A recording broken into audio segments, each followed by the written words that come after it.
ये कहानी है 25वीं सदी की और हम जी रहे हैं 21वीं सदी में। और यहाँ पर दिखाया गया है कि सारे ग्लेशियर पिघल चुके हैं और अब पूरी धरती पर पानी ही पानी है। समुद्र का लेवल 50,000 फीट बढ़ चुका है और जो लोग बचे हुए हैं वो लोग समुद्र में तैरती हुई बस्तियों में रहते हैं और उन्होंने अपने आप को इस वातावरण में ढाल लिया है। लेकिन एक मैथोलॉजिकल थ्योरी है जिसके मुताबिक समुद्र के अंत में एक आइलैंड है और वो जगह है जमीन, और ये सब वहाँ पर जाना चाहते हैं। जिसके बाद हमें एक आदमी को दिखाया जाता है जिसका नाम दस्तान होता है और इसके पास एक बोट है और ये वहीं एक डिब्बे में पेशाब करता है और फिर उसे एक मशीन में डाल देता है और वो साफ हो जाता है और उसके बाद ये उसे पी लेता है क्योंकि समुद्र का पानी पिया नहीं जा सकता और इस वक्त पानी की कीमत बहुत ही ज्यादा है। दस्तान को एक बोट मिलती है और उस बोट का मालिक उससे कहता है कि जब दो बंजारे मिलते हैं तो उन्हें अपने सामान की अदला बदली करनी होती है। वो कहता है मुझे नहीं चाहिए तेरा सामान, तू अपना काम कर। और तभी यहाँ पर लुटेरे आ जाते हैं जिनका काम बस लोगों को मारना होता है। जैसे ही वो आदमी लुटेरों को देखता है तो वो दस्तान को वो फल दिखाता है जो उसने अभी अभी उसकी बोट से चुराए थे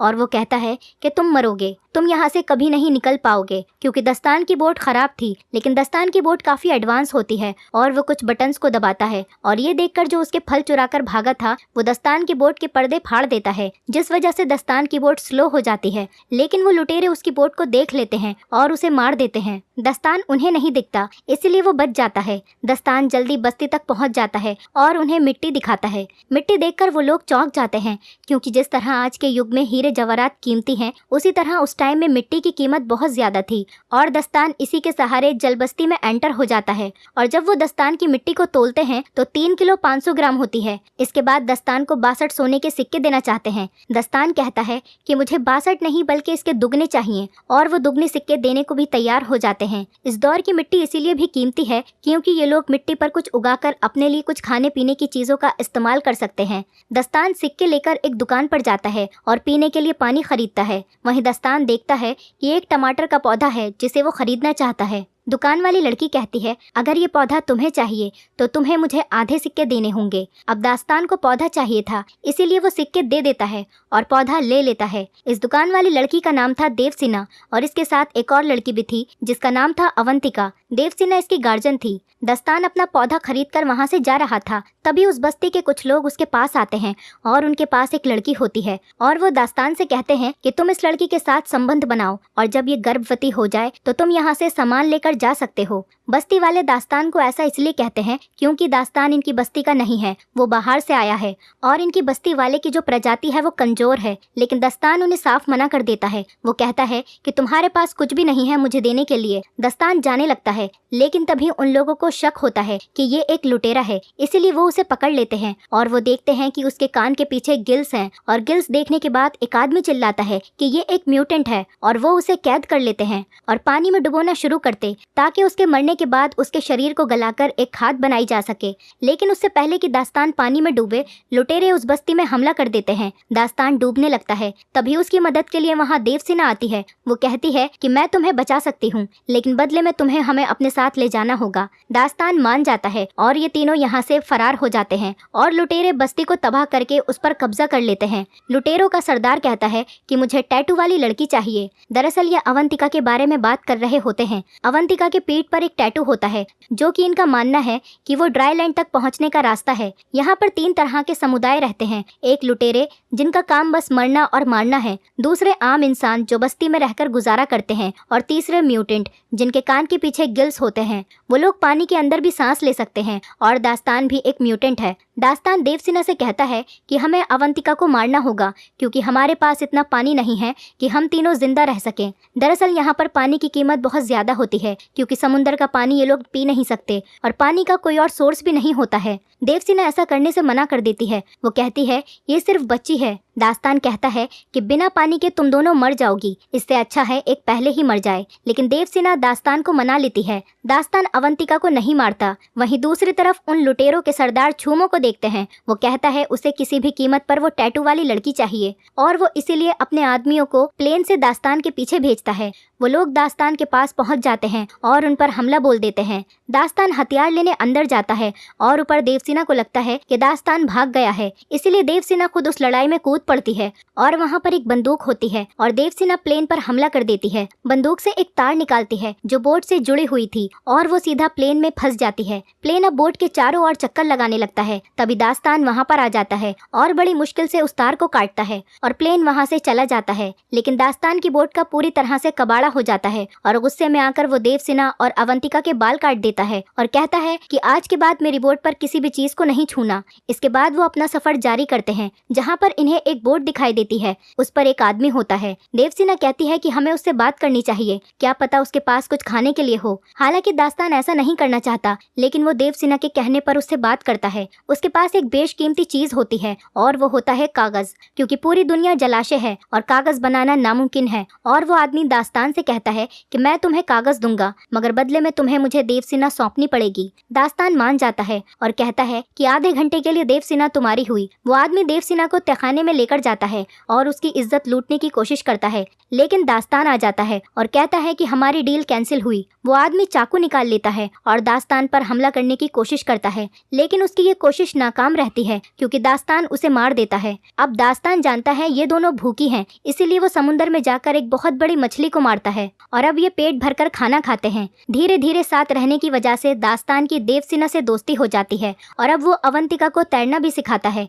जहाँ तो वो इनके साथ रहना पसंद नहीं कर रहा था, लेकिन अब वो इनका हिस्सा बन चुका है। एक दिन दास्तान देखता है कि वो लुटेरे इनको ढूंढ रहे हैं क्योंकि इन्हें अवंतिका चाहिए। अवंतिका की पीठ पर जो ड्राई लैंड का नक्शा है वो उनको चाहिए था। दास्तान अपनी सुइल बुल से यहाँ से निकल जाता है, लेकिन उसे शक हो जाता है कि लुटेरे मेरा पीछा क्यों कर रहे हैं, मेरी तो उनके साथ कोई दुश्मनी भी नहीं है। देवसेना बताती है कि अवंतिका की पीठ पर जो ड्राई लैंड का नक्शा है वो लुटेरों को चाहिए। दास्तान कहता है ये बेवकूफी है, ऐसी कोई जगह नहीं है। इस पर देवसेना कहती है कि ऐसी जगह है। जब अवंतिका हमें मिली थी तब उसकी टोकरी में भी मिट्टी थी और वो मिट्टी तुम्हारी मिट्टी से ज्यादा खूबसूरत और बेहतरीन थी, और साथ ही तुम्हारी बोट में जो चीजें हैं, शीशा या फिर गाना बजाने वाला बॉक्स, वो सूखी धरती पर ही मिलते हैं क्योंकि समुद्री दुनिया में ऐसी चीजें नहीं है। दास्तान कहता है कि आओ मैं दिखाता हूँ तुम्हें सूखी धरती। दास्तान देवसेना को एक बॉक्स में बंद करके पानी में समुद्र के तल पर ले जाता है जहाँ पर बड़ी बड़ी बिल्डिंग्स थी जो कि वीरान पड़ी थी। किसी जमाने में यहाँ पर लोग रहते थे। वो देवसेना को ये सब इसीलिए दिखाता है कि उसके मन में जो झूठी उम्मीदें हैं वो खत्म हो जाएं। और जब ये ऊपर जाते हैं तो देखते हैं कि लुटेरों ने इनकी नाव पर पूरी तरह से कब्जा कर लिया है। लुटेरे इनसे पूछते हैं कि अवंतिका कहाँ है। दरअसल अवंतिका लुटेरों को देखकर पहले ही नाव में छुप गई थी। देवसेना अवंतिका को देख लेती है, मगर वो छुपी रहती है क्योंकि लुटेरों पर भरोसा नहीं किया जा सकता। चूमो कहता है कि अगर ये नहीं बता रही है तो इन दोनों को जान से मार दो, और इससे पहले कि ये इन दोनों को मारते, अवंतिका बाहर आ जाती है और वो अवंतिका को कब्जे में ले लेते हैं। चूमो दास्तान और देवसेना को मारने का आदेश देता है, लेकिन इससे पहले कि वो लोग इन्हें मारते, दास्तान देवसेना को लेकर पानी में डूब जाता है। लेकिन देवसेना पानी में सांस नहीं ले सकती थी क्योंकि वो दास्तान की तरह म्यूटेंट नहीं है, वो एक साधारण इंसान है। इसीलिए दास्तान देवसेना को अपने मुंह से खुद सांस देता है और ये काफी देर तक पानी में ही रहते हैं। और जब ये ऊपर आते हैं तो ये देखते हैं कि लुटेरों ने दास्तान की नाव को पूरी तरह से तबाह कर दिया है। देवसेना दास्तान की अच्छाई और इंसानियत को देखकर उससे प्यार करने लगती है और ये काफी करीब आ जाते हैं। दास्तान को अपनी नाव पर वो कागज मिलता है जो उसे उस आदमी ने दिया था। कागज पर आइलैंड का चित्र था